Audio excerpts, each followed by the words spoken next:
നമസ്കാരം. ആ, ഇത് 70ാമത്തെ ലെക്ചർ സീരീസാണ്. ഇന്ന് നമ്മൾ ഡിസ്കസ് ചെയ്യുന്നത് അല്ലെങ്കിൽ ചർച്ച ചെയ്യുന്നത് തിയോസഫി എന്ന് പറയുന്ന വാക്കാണ്.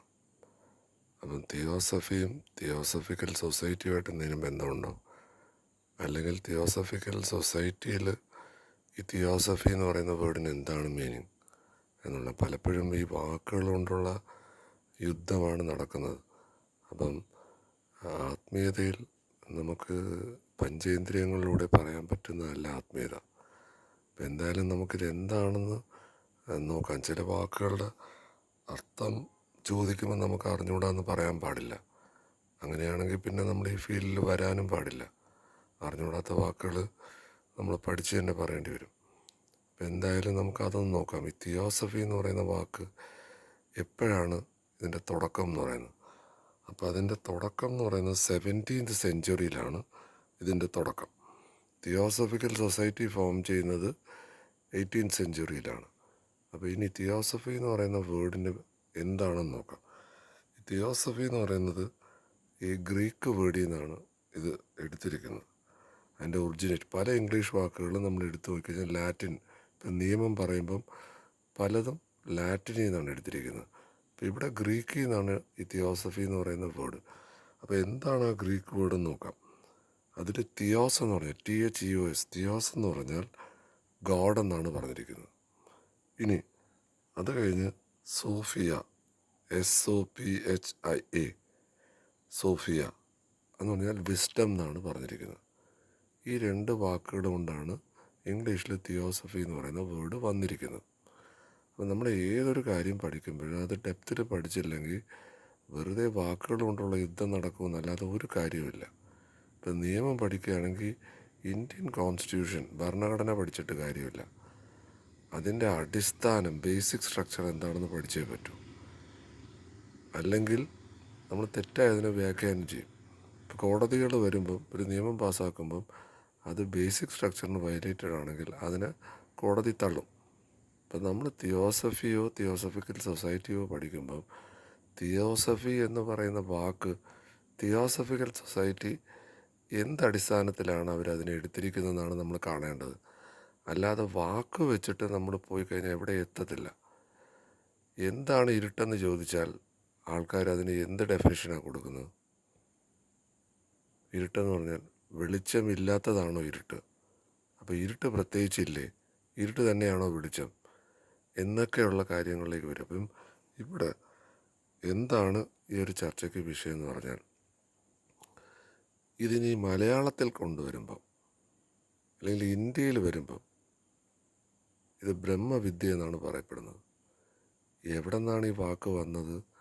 ഇത് മാഡം ബ്ലവസ്കി പറഞ്ഞതാണോ, ഇനി ആനി ബെസൻറ്റ് പറഞ്ഞതാണോ, ലെഡ്ബീറ്റർ പറഞ്ഞതാണോ എന്ന് ചോദിച്ചാൽ ആർക്കും പറയാൻ ഇല്ല. പിന്നെ ഇതാരാണ് ഈ വാക്ക് ക്രിയേറ്റ് ചെയ്തത്? എന്നാൽ പിന്നെ ഇതായിരിക്കും, ആരെങ്കിലും ഒരാൾ പറഞ്ഞു കാണും. ഇല്ല, മുമ്പേ പോകുന്ന ഗോക്കൾക്ക് പിന്നാലെ ചെല്ലുന്ന പിന്നെ കുറേ ആൾക്കാർ പറഞ്ഞു കാണും. അങ്ങനെ പറഞ്ഞിട്ട് കാര്യമില്ല. ഒരു അതോറിറ്റി വേണം ഏത് കാര്യത്തിനും. ഇനി ഈ പറയപ്പെടുന്ന വാക്ക് ബ്രഹ്മവിദ്യ എന്ന് പറഞ്ഞാൽ എന്താണ്? അവിടെയും ബ്രഹ്മം എന്ന് പറയുന്ന വാക്ക്, ബ്രഹ്മം, ആത്മം എന്നൊക്കെ പറയുന്നത് എറ്റേണലാണ്. നമ്മൾ പലപ്പോഴും പറഞ്ഞിരിക്കുന്ന അദ്വൈതത്തിൽ രണ്ടില്ല എന്ന് പറയുന്ന അവസ്ഥയ്ക്കാണ് ബ്രഹ്മം എന്ന് പറയുന്നത്. ഇനി വിദ്യ എന്ന് പറഞ്ഞാൽ എന്താ?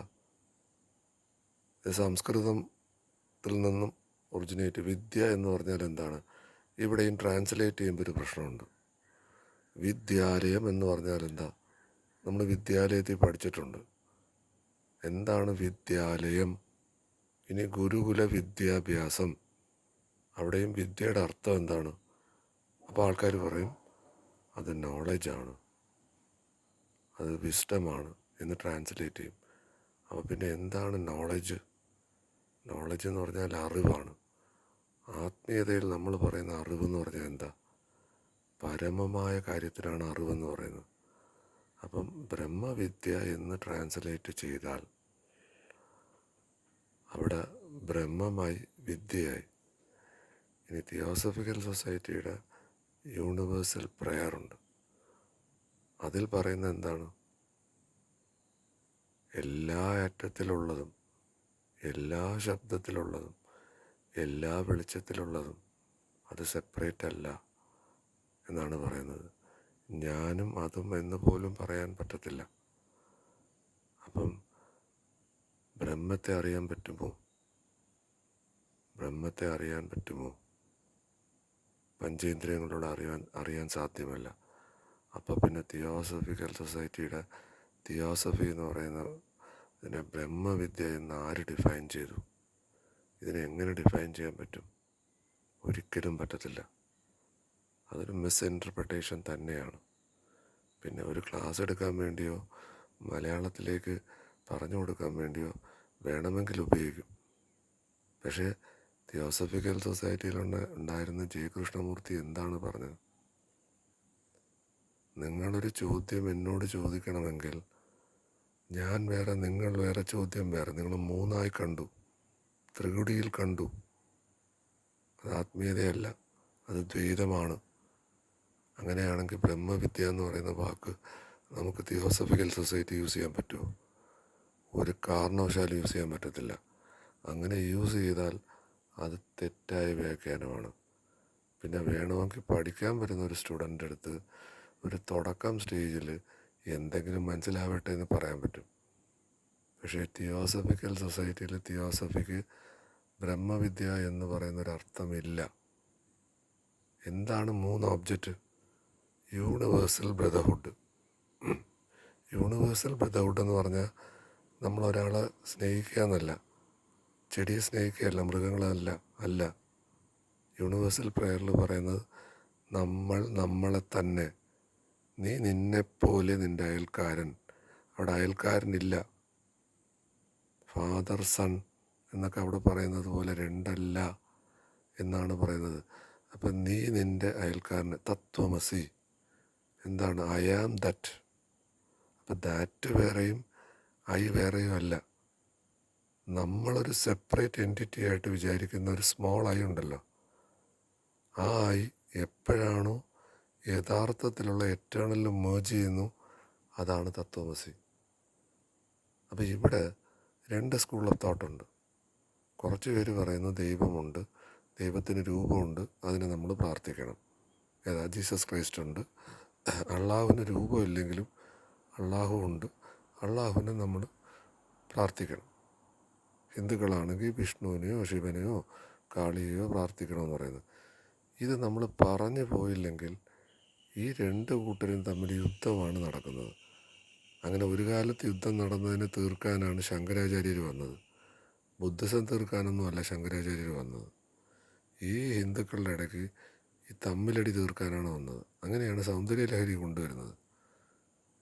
അങ്ങനെ ആൾക്കാരെ ആവാഹിച്ചെടുത്തു എന്ന് പറയാം. പിന്നെ കാളിയില്ല, ശിവനുമില്ല, ഒന്നുമില്ല. അതാണ് നിർവ്വാണ ശതകത്തിൽ പറഞ്ഞത്. എൻ്റെ പാപ്പൻ പുണ്യ. ഇനി ഗ്രന്ഥമില്ല, സ്ക്രിപ്ചറില്ല, മന്ത്രമില്ല, എനിക്കൊന്നുമില്ല. ശങ്കരാചാര്യരെയാണ് ഈ ഏഷ്യയിൽ ഏറ്റവും കൂടുതൽ, അല്ലെങ്കിൽ ഇന്ത്യയിൽ ഏറ്റവും കൂടുതൽ പറയുന്ന നമ്പർ 1.